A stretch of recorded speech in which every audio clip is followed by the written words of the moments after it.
கபினியில் போன வீடியோவோட தொடர்ச்சியாக நீங்கள் இந்த வீடியோவை பார்க்க போகிறீங்க. கபினியில் மொத்தம் 4 சஃபாரி போனோம். அதில் ஒரு சஃபாரி போன காணொலியில் பார்த்தீங்க. மிச்சம் இருக்கிற 3 சஃபாரியும் நீங்கள் இந்த காணொலியில் பார்க்க போகிறீங்க.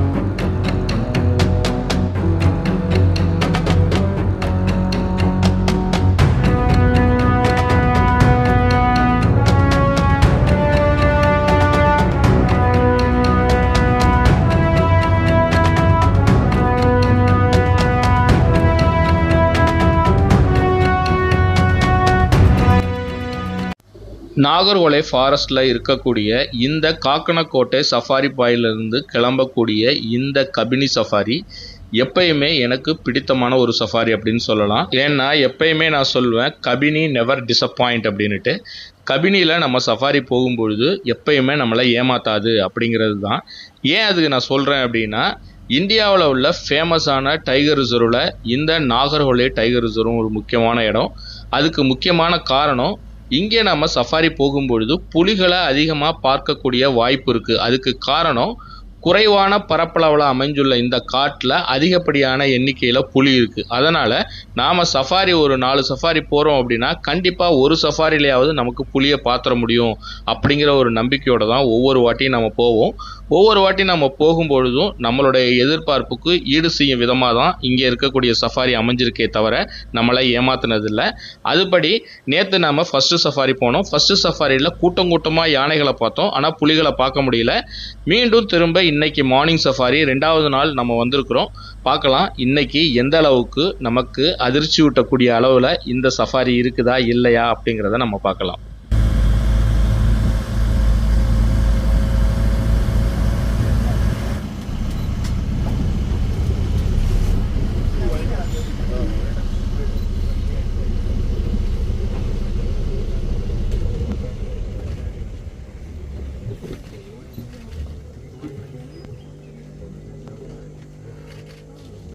நம்ம சஃபாரி ஆரம்பித்த கொஞ்ச நேரத்திலேயே பார்ப்பதற்கு அரிதான, அதே சமயம் மிகவும் ஆபத்தான பிரெடேட்டர் அப்படின்னு சொல்லக்கூடிய ஒயில்டு டாக் பார்க்கக்கூடிய வாய்ப்பு இருந்தது. அதுவும் கூட்டமாக சேர்ந்துட்டு ஒரு இறையை கடித்து குதறிட்டு இருந்தது.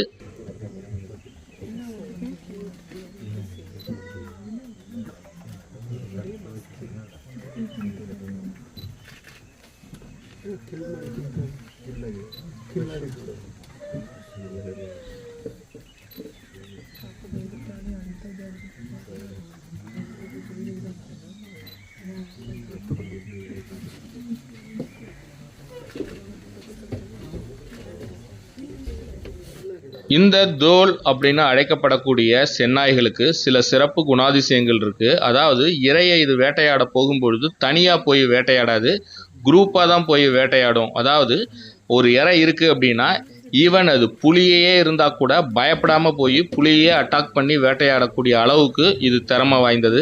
என்ன பண்ணும் அப்படின்னா, கூட்டமாக ஒரு 10க்கும் மேற்பட்ட செந்நாய்கள் வந்து ஒரு இரை இருக்குது அப்படின்னா அந்த இரையை சுற்றி வளைச்சிரும்.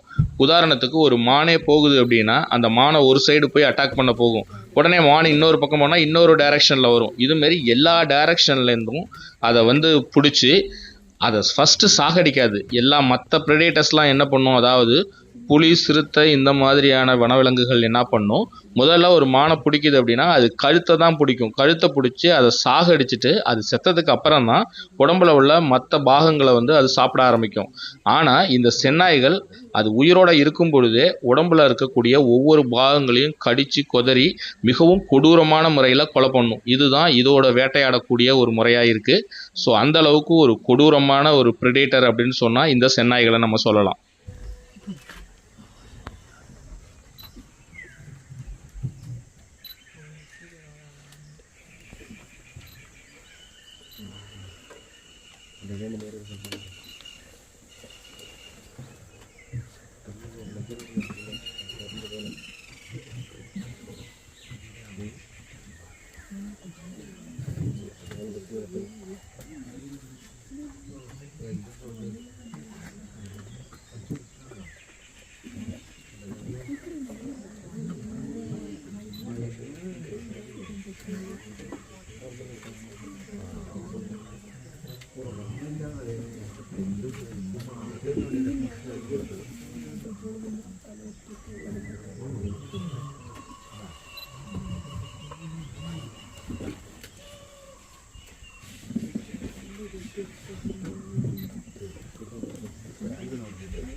இந்த செந்நாய்கள் தான் வேட்டையாடுறது மட்டும் இல்லாமல் ஏற்கனவே புலி, சிறுத்தை இந்த மாதிரியான ப்ரெடேட்டர்ஸ் சாகடித்து சாப்பிட்டுட்டு மிச்சம் வச்சுட்டு போனதை கூட அதையும் சாப்பிடக்கூடிய பழக்கம் இருக்குது.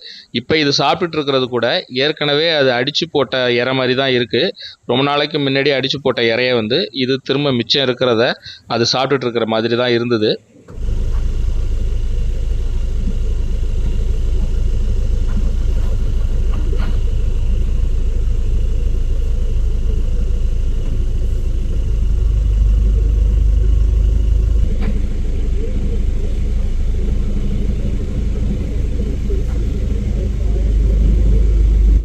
இந்த மார்னிங் சஃபாரியோட ஸ்டார்டிங்லேயே நமக்கு சூப்பரான ஒரு சைட்டிங் கிடச்சிது. அந்த சைட்டிங் பார்த்த திருப்தியோட அடுத்த இடத்துக்கு நாங்கள் போனோம். அங்கே ஒரு மயில் தோகை விரித்து அழகாக ஆடிக்கிட்டு இருந்தது.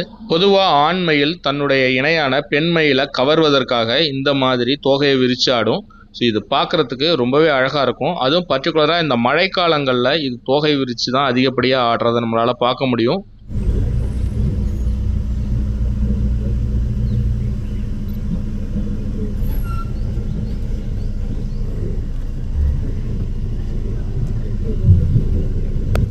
அதை பார்த்துட்டு கொஞ்சம் தூரம் தான் போயிருப்போம். அங்கே போனால் இன்னொரு மயில் அங்கே தோகை விரித்து அது ஆடிட்டு இருந்தது.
என்னடா மார்னிங் சஃபாரியில் இதுவரைக்கும் நமக்கு யானை எதுவும் பார்க்க முடியலையேன்னு நினச்சி ஒரு ஃபீலோட வந்துட்டு இருந்தேன். பார்த்தா ஒரு புதருக்கு மறைவில் ஒரு யானை ஒன்று நின்றுட்டு இருந்தது.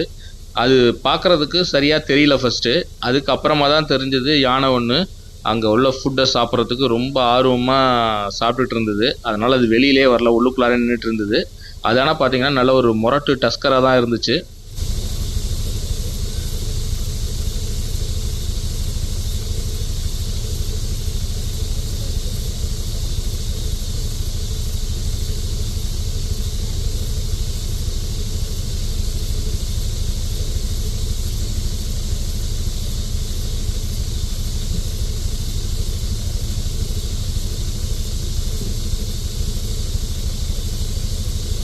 இரண்டாவது நாள் மார்னிங் சஃபாரியில் நம்ம ஒயில்டு டாகும் யானையும் பார்த்தோம். ஆனால் நம்ம பார்க்கணுன்னு எதிர்பார்த்து வந்த புலியை மார்னிங் சஃபாரியில் பார்க்க முடியல.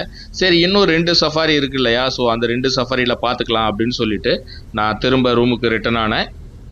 இரண்டாவது நாள் ஈவினிங் சஃபாரி ஆரம்பித்த கொஞ்ச நேரத்திலே நமக்கு ஒரு அதிர்ச்சி காத்திருந்தது.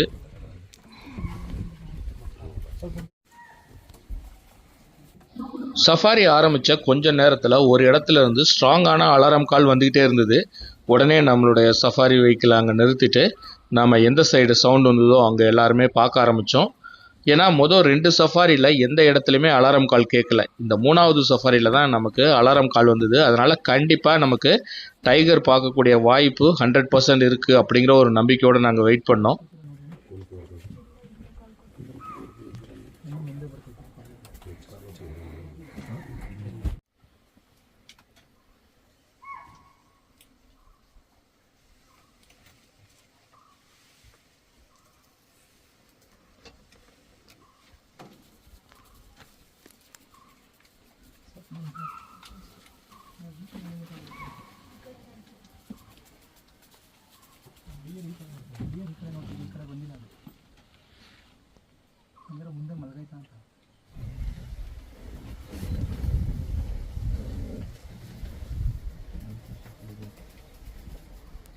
ஏறக்குறைய ஒரு 10 நிமிஷத்துக்கு மேலே அந்த இடத்துல நின்று வெயிட் பண்ணி பார்த்தோம்.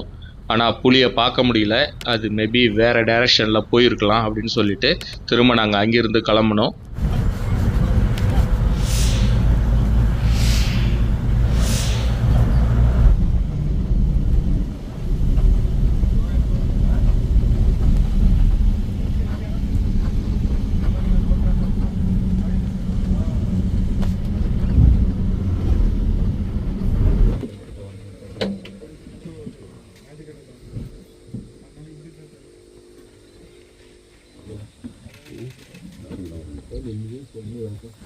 அதுக்கப்புறம் ஒரு குளத்துல வந்து சரி வாட்டர் வால் பக்கம் புலி வரும் அப்படின்னு சொல்லி வெயிட் பண்ணோம். ஆனால் அங்கே புலிக்கு பதிலாக 2 ஆமை நல்லா அழகாக உக்காந்துருந்தது.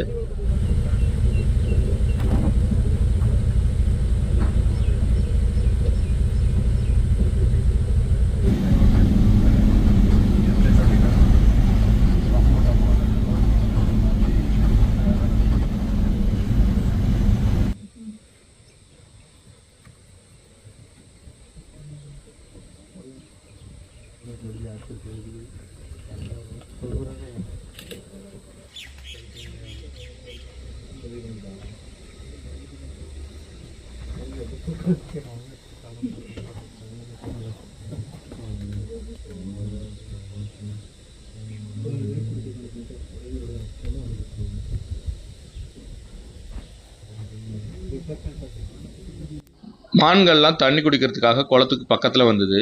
அது உடனே குடிக்கல. தண்ணிக்குள்ளார ஏதாவது இருக்கான்னு ரொம்ப அலர்ட்டாக பார்த்துட்டு இருந்தது. ஒரு சின்ன அசைவு இருந்தால் கூட டக்குன்னு தெரிச்சு ஓடிச்சு. ஸோ உயிர் பயம் அந்த அளவுக்கு இருக்குது அப்படிங்கிறத நம்மளால் உணர முடிஞ்சுது.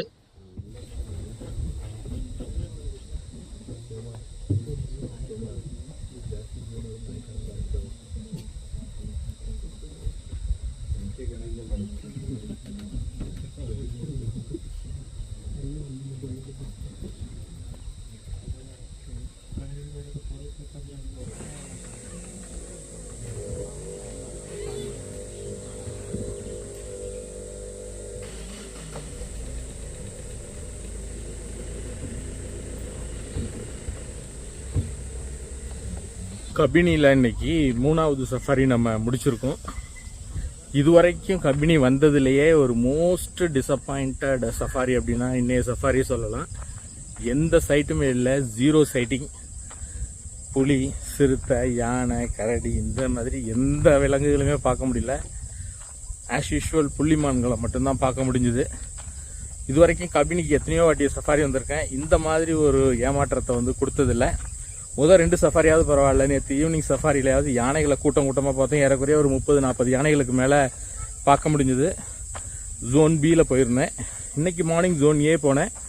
பெரிய லெவலில் சைட்டிங்கில் ஒரு டஸ்கரும் வைல்டு டாக் வந்து ஹண்ட் பண்ணுறது வந்து செமையாக இருந்துச்சு. ஸோ அதுவும் சாட்டிஸ்ஃபேக்ஷனாக இருந்தது, ரொம்ப நல்லா இருந்தது. ஆனால் இப்போ உள்ளது பார்க்க முடியல. நாளைக்கு morning last safari, 4th and last safari நாளைக்கு மார்னிங். கடைசி நம்பிக்கை எனக்கு எப்பயுமே கபினி நெவர் டிசப்பாயிண்டட் அப்படின்னு நான் சொல்லுவேன். கபினி நமக்கு ஏமாற்றம் கொடுக்காது. போன சம்மர் மே மாதம் நான் வந்தப்போ 4 சஃபாரி போய் 3 சஃபாரியில் டைகர் பார்த்தேன். ஒரே ஒரு சஃபாரியில் மட்டும்தான் பார்க்க முடியல. அதுலேயும் யானை, இந்தியன் கார், இதுமாரி அனிமல்ஸாவது பார்க்க முடிஞ்சுது. ஆனால் இது வந்து டோட்டல் டிசப்பாயிண்டடாக இருக்குது. 3 சஃபாரிலையுமே நமக்கு எதுவுமே பார்க்க முடியல. இதுக்கு முக்கிய காரணமாக நான் பார்க்குறது, முன்னாடி வந்து எங்கே வேணாலும் போவாங்க டிரைவர்ஸு. இப்போ வந்து ஜோன் ஏ, ஜோன் பின்னு பிரிச்சிருக்காங்க. ஸோ ஜோன் ஏக்கு போனால் ஜோன் பிக்கு அவங்க போக முடியாது, ஜோன் பி போகிறவங்க ஜோன் ஏவுக்கு வர முடியாது. இன்கேஸ் அவங்க வந்து கெஸ் பண்ணுறாங்க இங்கே வந்து டைகர் இருக்கு போய் பார்க்கலான்னா அவங்களால போய் பார்க்க முடியாது. அதுக்கு காரணம் வந்து இந்த மாதிரி ஜோன் பிரிச்சிருக்கிறதுனால பெரிய லெவலில் போன இடத்துக்கே சுற்றி வந்துட்டு இருக்கிறாங்க.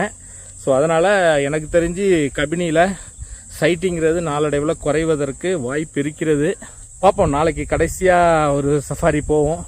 எப்படி இருக்குங்கிறத நாளைக்கு மார்னிங் போயிட்டு உங்களுக்கு நான் சொல்கிறேன்.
மூன்றாவது நாள் மார்னிங் சஃபாரியும் நம்மளுடைய 4th அண்ட் ஃபைனல் சஃபாரியுமான இந்த சஃபாரியில் எப்படியாவது புலியை பார்த்துடணும் அப்படிங்கிற ஒரு முடிவோடு தான் நாம் வந்தோம். நாம் மட்டும் முடிவு பண்ணால் போதுமா, புலியும் முடிவு பண்ண வேணாமா? அதனால் நம்ம ரொம்ப ஆவலோடு தான் இந்த பயணத்தை ஸ்டார்ட் பண்ணோம்.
நம்மளுடைய லாஸ்ட் சஃபாரியில் நம்ம சஃபாரி ஆரம்பித்து கொஞ்சம் தூரத்துலேயே ஒரு யானையை பார்த்தோம். அதாவது யானை தன்னோட குட்டியோடு இருக்கிறத பார்த்தோம். குட்டியோடு இருக்கக்கூடிய யானை எப்போயுமே ஆபத்தானது தான். அதனால் கொஞ்சம் கேர்ஃபுல்லாக தான் அதுக்கிட்ட நிற்கணும். ஏன்னா எந்த நேரம் வேணாலும் நம்மளை சார்ஜ் பண்ணலாம். அதை பார்த்துட்டு கொஞ்சம் தூரம் தான் வந்திருப்போம். பார்த்தா ஒரு டஸ்கரு. ஆனால் இந்த டஸ்கர் நமக்கு கொடுத்த ஒரு ஆட்டத்தை பாருங்கள். அது உண்மையிலே ரொம்ப நேரம் நமக்கு ஒரு ஆட்டத்தை காமிச்சிட்டு இருந்தது. அது என்ன மாதிரி இருந்ததுங்கிற அந்த எக்ஸ்பீரியன்ஸை நீங்களும் பார்த்து என்ஜாய் பண்ணுங்கள்.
அந்த டஸ்கரும் எங்கள் வண்டியை விடுறாப்புல இல்லை. எங்கள் வண்டி எங்கெங்கெல்லாம் போகுதோ பின்னாடியே ஃபாலோ பண்ணி வந்துக்கிட்டே இருக்குது. லெஃப்ட்லேருந்து ரைட் போகுது, ரைட்லேருந்து லெஃப்ட் போகுது, பின்னாடி கிராஸ் ஆகும், முன்னாடி கிராஸ் ஆகும். இந்த மாதிரி எங்களை ஃபாலோ பண்ணிகிட்டே வந்துட்டு இருந்தது.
chase this vehicle. Yeah, he's planning for it.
ரொம்ப நேரம் நமக்கு டிமிக்கி கொடுத்துட்டு இருந்த அந்த டஸ்கர் ஒரு வழியாக அது உள்ளுக்குள்ளார போச்சு. இருந்தாலும் எங்களுக்கும் லேட் ஆகிடுச்சு அப்படிங்கிறதுனால நாங்களும் கிளம்பி வந்துட்டோம். போயிட்டுருக்கும் பொழுது ஒரு இடத்துலேருந்து அலாரம் கால் வந்துட்டு இருந்தது. அதனால் வண்டியை நிறுத்திட்டு நாங்கள் கொஞ்சம் நேரம் வெயிட் பண்ணோம். புலி ஏதாவது சைட் ஆகுதா பார்க்கலாம் அப்படின்ட்டு.